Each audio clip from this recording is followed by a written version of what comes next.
एक समय की बात है, एक शहर में राजेश नाम का एक लड़का रहता था। वह अपने पिता और सौतेली माँ के साथ रहता था। राजेश के जन्म के समय उसकी माँ की मौत हो गई थी। फिर उसके पिता ने दूसरी शादी कर ली। राजेश 16 साल का था। राजेश के पिता नौकरी करते थे जिससे उनका घर चलता था और राजेश पढ़ाई लिखाई करता था और वह घर का काम भी करता था। राजेश बहुत ही सीधा साधा लड़का था। उसकी सौतेली माँ उस पर बहुत अत्याचार करती थी, लेकिन वह कभी निराश नहीं होता। वह कभी कभी दुखी हो जाता तो अपनी माँ को याद कर लेता। उसकी सौतेली माँ उसको प्यार नहीं करती थी। उसका एक सौतेला भाई था जिसका नाम बंटी था। बंटी अभी छोटा था, वह भी घर पर ही रहता था। धीरे धीरे ऐसे ही समय बीत रहा था। राजेश की पढ़ाई पूरी हो चुकी थी और अब वह नौकरी करने लगा था और राजेश अपनी सारी कमाई अपनी सौतेली माँ को देता था। इससे उसकी सौतेली माँ बहुत खुश रहती थी और उन्होंने अब राजेश का थोड़ा सा ख्याल रखना शुरू कर दिया था, क्योंकि राजेश उन्हें अपनी सारी कमाई देता था। फिर एक दिन की बात है, कुछ रिश्ते वाले राजेश के घर आते हैं और राजेश की शादी तय हो जाती है और उसके कुछ समय बाद ही राजेश की शादी हो जाती है। राजेश की शादी जिस लड़की से होती है उसका नाम मीना होता है। मीना एक बहुत बुद्धिमान और चालाक लड़की थी। वह राजेश के घर आकर थोड़े ही समय में राजेश के पिता और राजेश की सौतेली माँ का स्वभाव जान जाती है और फिर राजेश को नौकरी से पैसे मिलने का टाइम आता है तो मीना राजेश से कहती है, सुनो आप इस बार के पैसे माँ को ना देकर अलग रखना और अब से हम अपना पैसा अलग ही रखा करेंगे।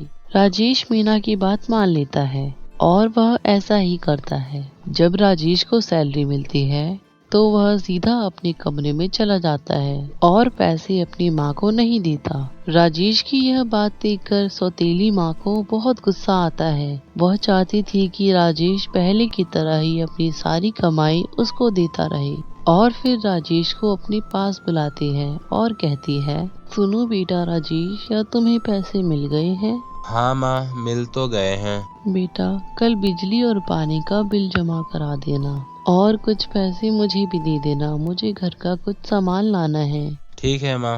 राजेश फिर अपने कमरे में आता है और सारी बात मीना को बताता है तो मीना कहती है, कोई बात नहीं, इस बार का बिल तुम जमा करा दो, अगली बार माँ खुद करवाएंगी। अगले दिन राजेश बिल जमा करवा देता है और कुछ पैसे अपनी माँ को भी दे देता है और राजेश के पास अब आधे पैसे ही बचते हैं। राजेश की सौतेली माँ बाकी खर्चा भी राजेश से करवाती है और उसके पिता की सारी कमाई बचा कर रखती है और उससे अपने बेटे के शौक पूरे करती है। मीना और सौतेली माँ की नहीं बनती थी। एक दिन उसकी सौतेली माँ कहती है, सब कुछ इस मीना का करा धरा है, इसने राजेश को अपने चंगुल में फंसा रखा है। ना तो राजेश मुझसे बात करता है और ना ही कोई काम करने से पहले मुझसे पूछता है। सौतेली माँ की यह बात मीना को अच्छी नहीं लगती और मीना सोचती है, क्यों ना उसकी सौतेली माँ की हरकत पिताजी से कही जाए।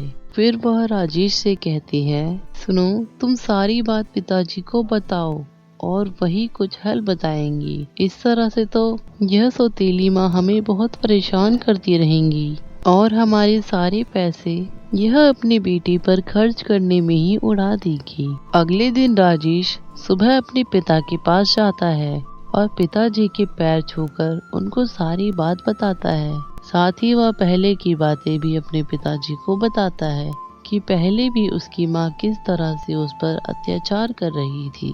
सारी बात सुनकर पिताजी को बहुत गुस्सा आता है और वे राजेश की सौतेली माँ को बुलाते हैं और राजेश की माँ को बहुत डांट लगाते हैं और कहते हैं, सोचो यदि तुम्हारे इस बंटी के साथ ऐसा कोई करे तो तुम्हें कैसा लगेगा। तुम इतना अत्याचार राजेश पर करती आ रही हो और अब भी करती हो, तुम्हें शर्म आनी चाहिए।